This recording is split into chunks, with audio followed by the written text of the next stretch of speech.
This is your divorce paper. I can't believe you are doing this right now. Daddy, please don't leave us. What happens when the most feared man in the syndicate realizes too late that the woman he underestimated was the only reason his empire was still standing? What happens when a Black American woman who left everything she knew, her country, her comfort, her people, to stand beside a Korean mafia boss, finally decides that she has stood long enough? What happens when silence becomes a decision? Stay until the end, because this story doesn't end the way Han Yoon expected. If you are new here, welcome to Black Diamond Stories, where we tell the stories the world tries to keep quiet. Hit that subscribe button, drop a comment below, and let me know what you think as we go. Now let's get into it. The door opened to her cousin's apartment in Itaewon. Standing in the doorway was Han Yoon, 43 years old, impeccably dressed even now. A man whose name existed in Seoul's underworld the way gravity exists, invisible, constant, and only noticed when it crushed something. He was the head of the Yoon Syndicate, not the largest criminal organization in the city, the most precise. Every contract calculated, every alliance measured, every enemy handled quietly, surgically, completely. He had built his empire on the principle that the most dangerous man in the room was never the loudest one. It was the one whose stillness made everyone else nervous. He had politicians. He had prosecutors. He had men inside the National Intelligence Service who owed him things that could never be repaid in money. His reach extended from the backrooms of Gangnam to shipping ports in Busan to boardrooms in Tokyo where men in expensive suits made decisions that affected thousands of lives and pretended they had never heard the name Han Yoon. They had all heard the name Han Yoon. And now he stood in this doorway with papers in his hand, and he looked at his wife with the old authority, the look that had once made senators uncomfortable, and he said, "I want a divorce, Naomi. I want to live my life without explanation and without conscience. I should have done this sooner. Sign these." He held out the papers. Her name was Naomi Rivers, 34 years old, a Black American woman from Atlanta, Georgia. She stood there in the small apartment 2 weeks after leaving the penthouse she had called home for 4 years, and she looked at the man she had married with an expression he could not read. Behind her, down the short hallway, came a small voice. Marcus was at the top of the hallway, 8 years old. He had heard a voice and come to the doorway of the room where he and his sister had been playing. He stood there in his socks looking at his father, and he said, in the careful voice of a child who has been thinking about something for a long time, "Dad, are you leaving us?" Han Yoon looked at his son. Marcus had his jaw and Naomi's eyes and the particular stillness that both of them carried. For a moment, just a moment, something moved across his face. Not feeling, exactly. The place where feeling would have been if he had not spent 43 years treating it like a liability. "This is between adults, Marcus." "But are you leaving? Are you leaving me and Suah?" Suah appeared behind her brother, 6 years old, holding the back of Marcus's sleeve with both hands the way she always held on to the people she loved.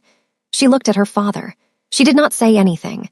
She just looked at him with Naomi's eyes, patient, measuring, seeing everything. Han Yoon looked at his children for a long moment. Then he looked at Naomi. She took the papers from his hand. She said, "My lawyer will contact yours." She stepped back and closed the door. She heard his footsteps down the hall. She heard the elevator. She heard, very faintly through the window, a woman's voice from the street below, bright, unbothered, speaking to him as he got back into his car. In the back seat sat 2 women. Still, even now, even to deliver divorce papers, he had brought company, as if arriving alone might suggest to the world that he needed something.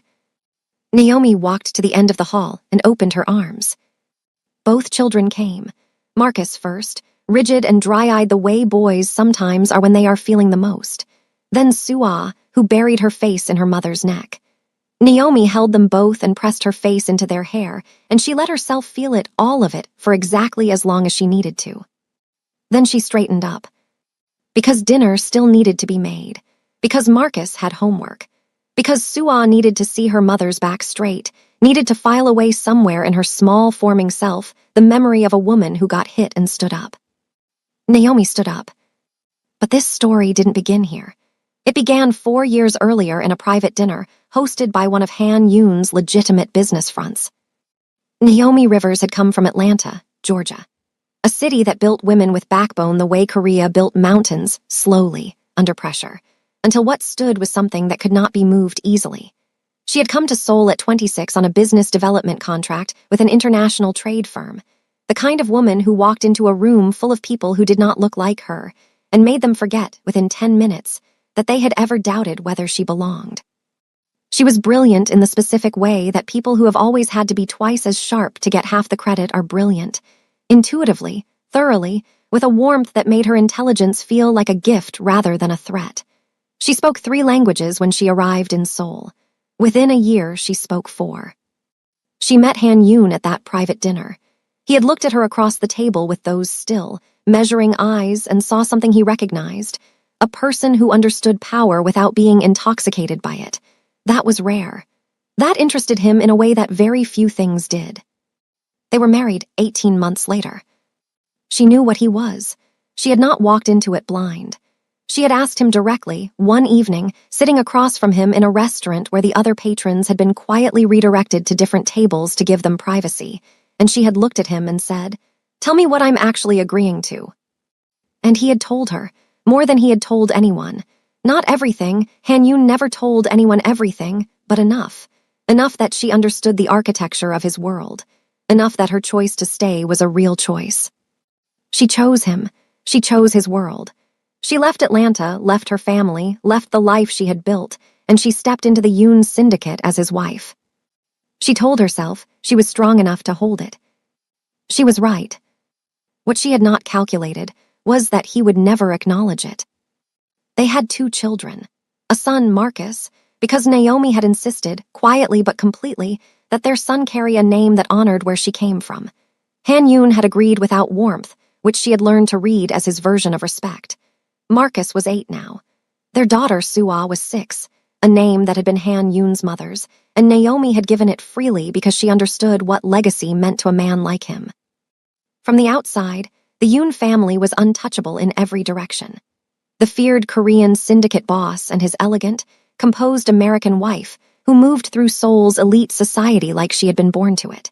She had learned the customs, the language, the unspoken hierarchies of a world that was not hers by birth, and had mastered all of it not by erasing who she was, but by expanding who she was.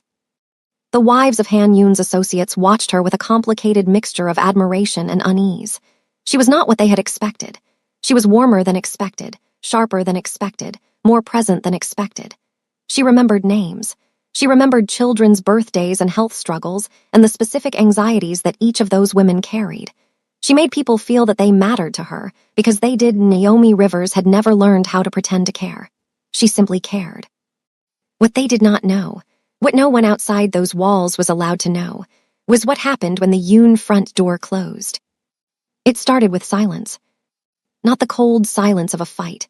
The worst kind, the silence of a man who has stopped seeing the person in front of him. Han Yoon came home from meetings and walked past her. Not through her, the way an angry man walks. Past her, the way a man walks past furniture that serves its purpose without requiring acknowledgement.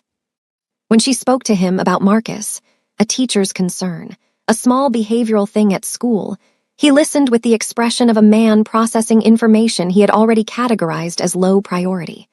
When she spoke to him about Suah, a small girl who had started waking in the night, frightened, asking for her father, he nodded once and moved on.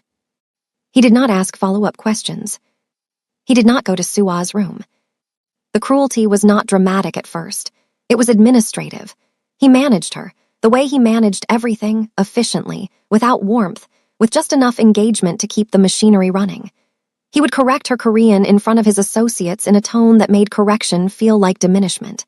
He would arrive late to dinners she had arranged for his benefit and offer no explanation.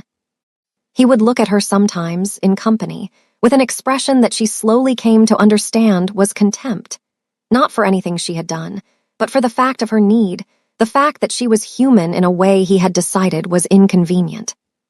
And then the accusations started. She had come from America.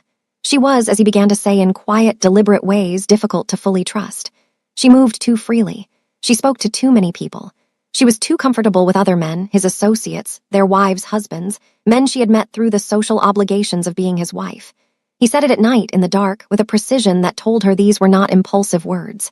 These were chosen words, placed like stones in the path of her self-worth. I don't always know who you really are, Naomi. American women don't understand loyalty the way we do.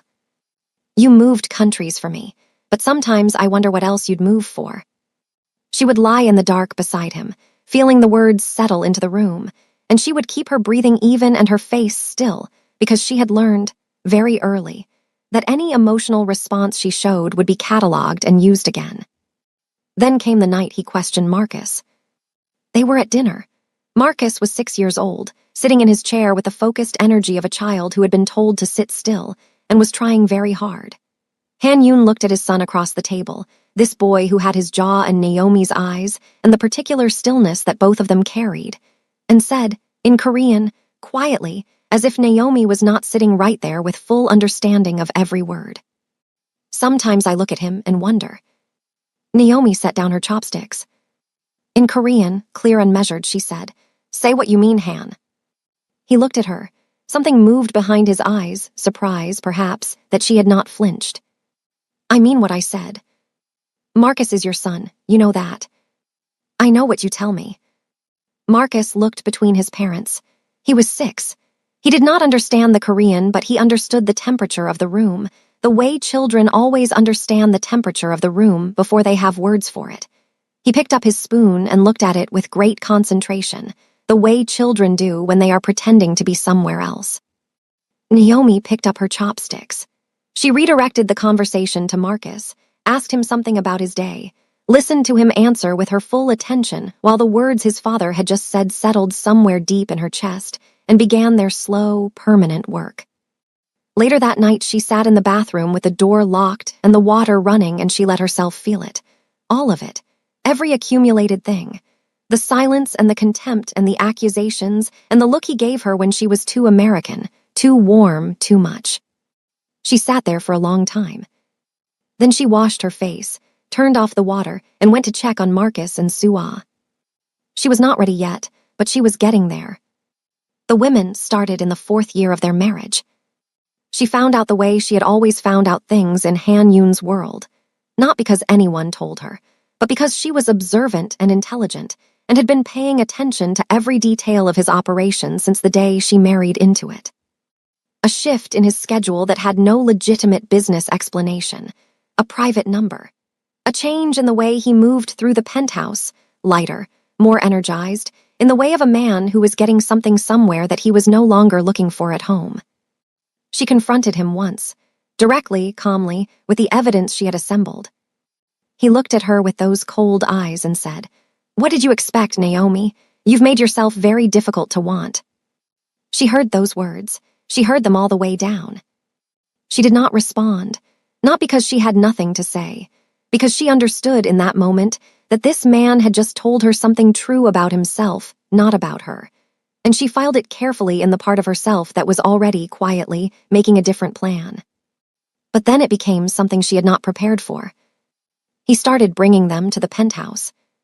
At first it was when she and the children visited her mother in Atlanta, one of the few trips he still agreed to, perhaps because it removed the inconvenience of her presence.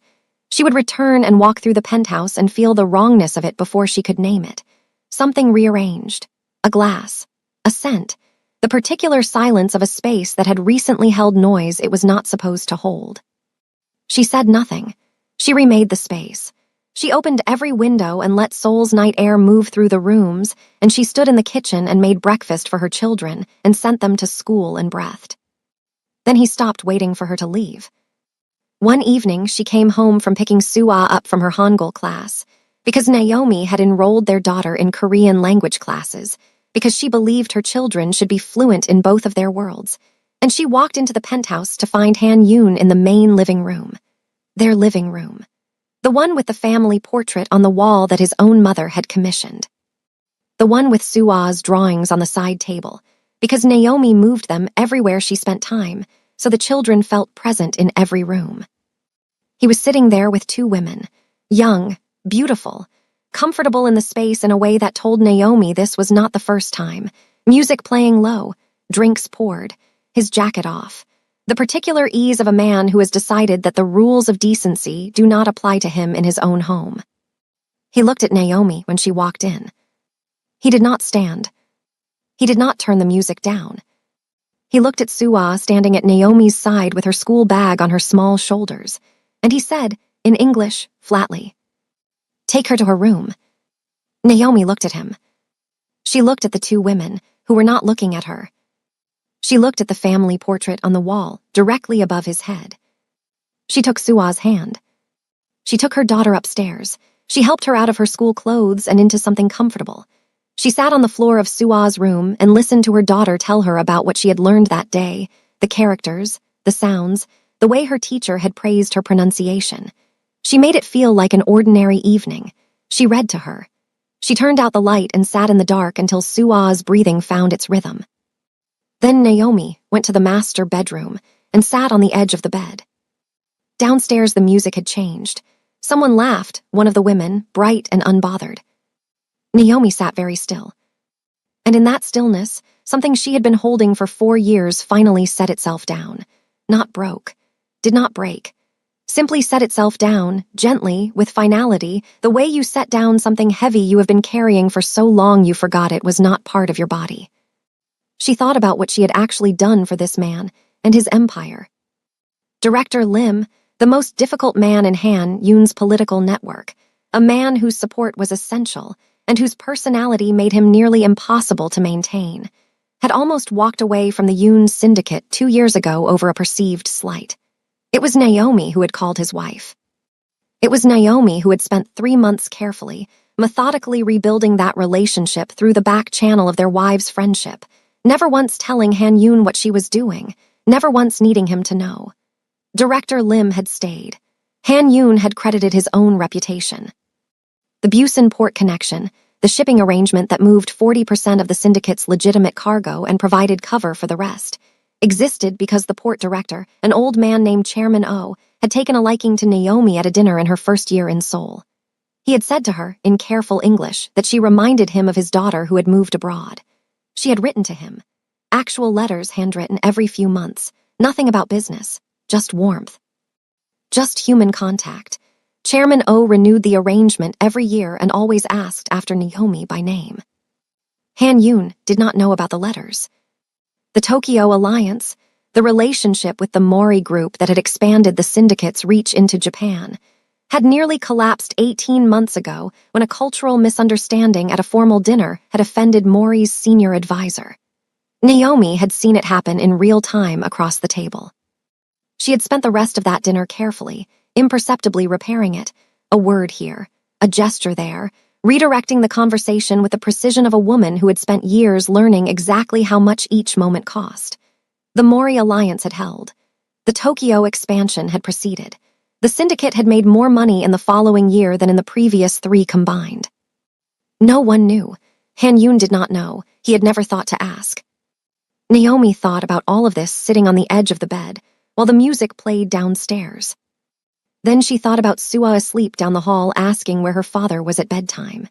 She thought about Marcus, who had stopped running to the door when he heard his father's key in the lock, because he had learned, with the heartbreaking pragmatism of children, that hope in that direction cost more than it gave. She thought about Atlanta, about her mother's house and the smell of it and the particular safety of a place that had never asked her to shrink. And she made her decision. Not from rage. Rage would have been easier to talk her out of. This was quieter than rage. This was the decision that lives on the other side of rage, after everything has already burned down and you are standing in the ash and you are still standing. She made arrangements, carefully, methodically, the way she did everything.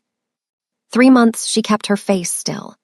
3 months she attended the events and smiled at the right people and maintained every relationship she had been maintaining and was, in every visible way, Naomi Yun, the composed, elegant, extraordinary wife of Han Yun. She found a lawyer, a woman in a different district, recommended through a friend of Director Lim's wife, someone completely outside Han Yun's network. She documented. She organized. She moved certain things quietly. Then came the dinner that ended it. A formal occasion, one of the most important in Han Yun's annual calendar, a gathering of his senior alliance partners, The men whose continued trust was the actual foundation of the syndicate's power. Chairman O was there. Director Lim was there. The Mori Group's representative had flown in from Tokyo. These were the people whose relationships Naomi had spent 4 years building and maintaining and protecting. She came. She wore the right dress. She was, as always, the reason the room felt like it had warmth. And then halfway through the evening, with all of those people present, the people she had held in place through 4 years of invisible labor, Han Yun leaned back in his chair and said, in a voice calibrated to carry just far enough, looking at her with the particular coldness of a man who has decided that humiliation is efficiency. Naomi's greatest talent has always been making people feel comfortable. It's the one American skill that transfers well. The table stilled. Chairman O looked at his tea. Director Lim's wife, who had always known something of what Naomi carried, looked at her hands. Naomi felt the sentence land. She felt exactly what it was, a public diminishment designed to remind the room, and her, of her place. The implication that she was a social accessory, that her presence here was decorative, that the relationships in this room belonged to Han Yun and she was simply the warmth he had rented. She set down her glass. She looked at Han Yun. She smiled, the most dangerous smile in her considerable arsenal, the smile of a woman who has just made a final decision and feels, for the first time in years, completely free. "Excuse me," she said to the table, gracious, warm, utterly composed. "I'll give the gentleman a moment." She walked to the restroom. She stood in front of the mirror. She looked at herself, her face, her eyes, the woman looking back at her for a long time. She said quietly to her own reflection, "Okay, Naomi, that's enough now." She went home that night and packed, not everything. The essential things, the children's things, their comforts, the photographs, the drawings, the items that were theirs and therefore hers. She called her cousin who lived in Itaewon. She made arrangements for mourning. When Han Yun came home, she was in bed. He walked past the door without looking in. She lay in the dark. Tomorrow, she thought. And for the first time in 4 years, tomorrow felt like something to move toward rather than survive. She was gone before he woke up. She took Marcus and Sua to her cousin's apartment in Itaewon, a lively, international neighborhood where English and Korean and a dozen other languages lived side by side, and nobody looked twice at a Black American woman with 2 mixed-race children. The children thought it was an adventure. Marcus immediately made friends with a boy in the next apartment. Sua found a cat in the building's courtyard and adopted it with her eyes before anyone had agreed to anything. Naomi let them settle. She made their beds. She unpacked their familiar things into unfamiliar corners and made the space smell like them. She did not call Han Yun. He called her twice. She did not answer. He did not call a third time. She had expected that. 2 weeks later, he came to her cousin's building. That's when he stood in that doorway with divorce papers and 2 women waiting in his car below. The divorce was finalized 3 months later. Han Yun kept the penthouse, the vehicles, the syndicate's structures. Naomi asked for what could not be taken from her, her children, her stability enough to build. He signed without reading closely. He was already thinking about freedom. He got it. What happened next inside the Yun syndicate was not discussed openly. These were men who communicated in the language of what was not said. But within 6 months of Naomi's departure, everyone who mattered had noticed something they could not quite name, a change in the texture of things. Chairman O's letters stopped arriving. Han Yun's team sent routine communications and received routine responses. The warmth was gone. The personal connection that had made Chairman O a committed partner rather than a transactional one gone. At the next contract renewal, Chairman O's terms were different, less favorable, more guarded. His representative mentioned, carefully and without explanation, that they were also in conversation with another organization. Director Lim stopped attending the informal gatherings that had always been the real place where alliances were maintained. He came to the formal meetings. He was courteous. He was no longer warm. The invisible thread that had kept him genuinely loyal, a thread that ran not through Han Yun but through Naomi's careful, sustained, human attention, had simply ended when she walked out the door. The Mori representative from Tokyo called once to ask after Naomi. When told she was no longer involved, there was a silence on the line that lasted a beat too long. The Tokyo expansion slowed. The Mori group's enthusiasm cooled to professionalism. Han-yoon did not connect the threads. He had never known the threads existed. He had operated for years on the assumption that his name, his power, his reputation were self-generating forces. He had never looked at the architecture behind them. He had never considered that architecture might have a builder. He compensated the way he always compensated for things he did not understand, with force. He pushed harder on deals. He replaced warmth with pressure. He tried to use leverage where relationship had always been the real currency, and he found that leverage, without the relational foundation Naomi had built, produced resistance rather than compliance.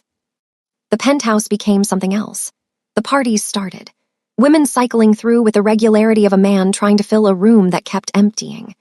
Drinking that had once been controlled became something else, not dramatic, not Hollywood ruin, but the quiet kind of excess that precision men fall into when precision fails them, when the control they built their identity on begins slipping, and they cannot bear the feeling of empty hands.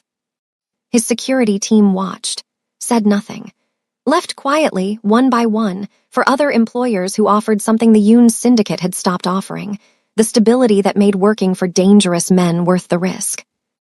Deals fell apart in the drafting stage. Allies became transactional. Rivals who had once been careful around the Yoon syndicate became less careful. The fear that had maintained the borders of his territory began to thin, slowly, the way ice thins before it breaks, invisibly, all at once, then suddenly. The penthouse was sold within 14 months of the divorce, framed publicly as strategic consolidation. The cars followed, the staff, the outer layers of empire, one by one. He moved into an apartment in Apgujeong, a good address still, but quiet. No security at the door, no staff, no movement. Just Han-yoon and the silence and the particular shape of a life that has been emptied of everyone it once held at arm's length and now holds nothing at arm's length because there is nothing left to hold.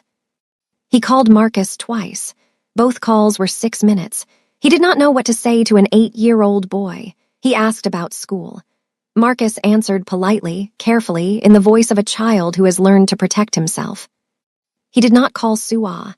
Every time he thought about it, he remembered her face in that doorway, holding her brother's sleeve, looking at him with her mother's eyes, seeing him. And he would find something else to do. Meanwhile in Itaewon, and then in a small, warm house in Mappo that Naomi rented when she was ready, something extraordinary and completely ordinary was happening. Naomi Rivers was finding out what she was made of when the weight she had been carrying for someone else was finally off her back. She started with one client, a small import business run by a Korean-American couple who had been struggling with their Japanese supplier relationships. Naomi made 2 calls, wrote 3 letters, arranged 1 dinner. The relationship repaired itself within 6 weeks. The couple told 2 people. Those 2 people told others. Because Naomi was extraordinary at this. She had always been extraordinary at it. The difference now was that when she did it, it was for herself, for her children, for a future that had her name on it instead of his. She built her firm methodically. Relationship consulting, international business development, the kind of work that lives in the gap between what business schools teach and what actually moves people. She had a gift that could not be taught, the ability to make people feel genuinely seen, to identify the human thing underneath the business thing and address that first. It was not a trick. It was who she was. Within 8 months, she had 6 clients. Within a year, she had a firm with 2 employees. Within 2 years, her name was being said in rooms, not with fear, with something better and more durable. With trust. She built a life in that Mappo house that felt like the first honest thing in years. She cooked food that was hers, Southern recipes that filled the house with the smell of home, Korean dishes she had learned to love and made her own way. She had friends, real ones. The wife of Director Lim, quietly, carefully, came to find her and over coffee said things that neither of them had been able to say when they were orbiting the same powerful man. They became genuine friends. Marcus joined a basketball team. He grew louder, more open, more like the boy he had been before he learned to brace for his father's voice. He started calling Naomi Mom with an ease that told her he felt safe. Sua drew constantly. She papered the house with drawings, animals, people, the cat from the Itaewon building that Naomi had eventually, inevitably, allowed to come home with them. Naomi pinned every single drawing up and never took them down so that Sua would grow up in a house where her creations were treated as things worth keeping. People who had known both of them began to say what they had always known, but not been able to say while the power arrangement was still standing. That the Yoon syndicate's particular grace had always had a source. That Han Yoon had been imposing, but it was his wife who had made him trustworthy to the people who mattered. That he had been the name, but she had been the reason the name meant anything good. She heard about his decline in the way news travels in that world, through careful, indirect channels. Former staff members who had respected her. A message from Director Lim's wife. A phone call from a business associate who phrased things obliquely but meant them plainly. She did not celebrate. That was not in her. She felt something more complicated than satisfaction, a grief, almost, for the family that could have existed. For the father her children deserved and did not have. For the years she had given to something that gave nothing real back. Then one afternoon Marcus came home from school and said, with the directness of a 9-year-old who has decided to just say the thing, "Dad called. He wants to come to my game on Saturday." Naomi looked at her son. "How do you feel about that?" Marcus thought about it. He was a serious boy. He thought about things honestly. "I don't know," he said. "Is he actually going to come, or is he going to say he's coming and then not come?" She looked at her son and felt something that had no clean name, love and heartbreak and pride and fury all at once. "I don't know," she said honestly, "but I'll be there." Marcus nodded, satisfied with this. He went to his room. Naomi stood in the kitchen and looked at Sua's drawings on the wall for a long time. He came to the game. Late, of course late. He stood at the edge of the field alone. No security, no entourage. No one beside him, just Han Yoon in a coat and the particular visibility of a man who has spent his life surrounded and is now experiencing what it feels like to be simply one person in a field of other people. Naomi saw him from across the grass. She did not go to him. She watched her son play and she cheered when Marcus's team scored, and she felt the clean, particular joy of a Saturday morning that was entirely, uncomplicatedly hers. After the game, Marcus went to his father. She watched. Han Yoon crouched down, something she had never seen him do, this lowering of himself to a child's level, and said something. Marcus listened, nodded in that slow, careful way of his, did not smile but did not leave. That was something. When the other families had drifted away, and the field had emptied, Han Yoon walked toward her. She watched him come. He was older, not in years, in consequence. The architecture of his face was the same, but something had evacuated from behind it. The absolute certainty that had once made rooms shift around him was gone. In its place was something she had genuinely never seen on him before. He was not sure. He stopped in front of her. He did not speak immediately. She waited. He said, "I want to co-parent properly, with real intention for them." He looked at her, not through her, not past her, at her. "I know I was wrong. I know that saying that doesn't repair what I did. I'm not asking for what I had. I'm asking if there is any arrangement that allows those children to have both of us without it costing them." He stopped. He did not add conditions. He did not reclaim authority or signal expectation. He stood in the space of the question he had just asked with the unfamiliar posture of a man who had run all the way to the end of himself and found that there was nothing on the other side but this, just asking, with nothing left to offer except the asking. Naomi looked at him for a long time. Then she looked at Marcus, who was juggling his ball by himself a short distance away, glancing at them every few seconds with those watchful eyes. Then at Sua, who was crouched in the grass examining something small and alive, completely absorbed, her small shoulders relaxed in the morning light, peaceful in a way she had not always been. Then back at Han Yoon.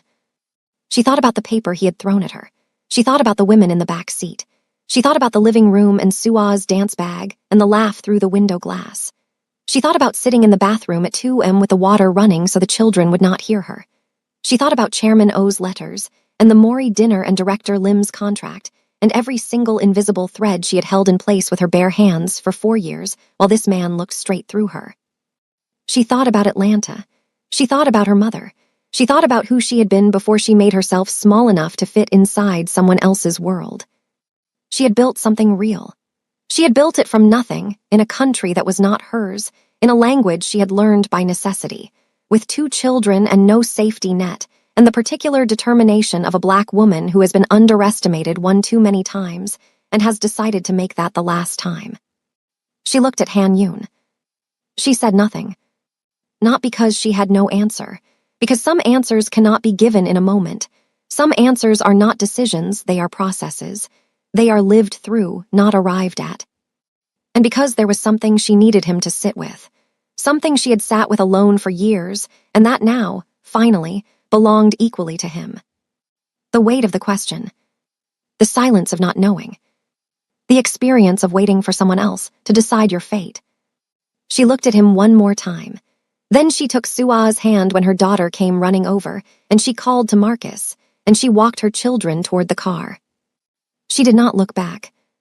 Not because she had decided no, not because she had decided yes.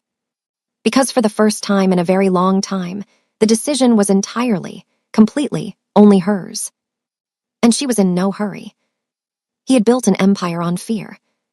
She had built a life on something stronger. And standing alone on that empty field, watching the only real thing he had ever had walk away from him, Han Yun finally understood the difference. Power once made him untouchable. But without Naomi Rivers, who was he now?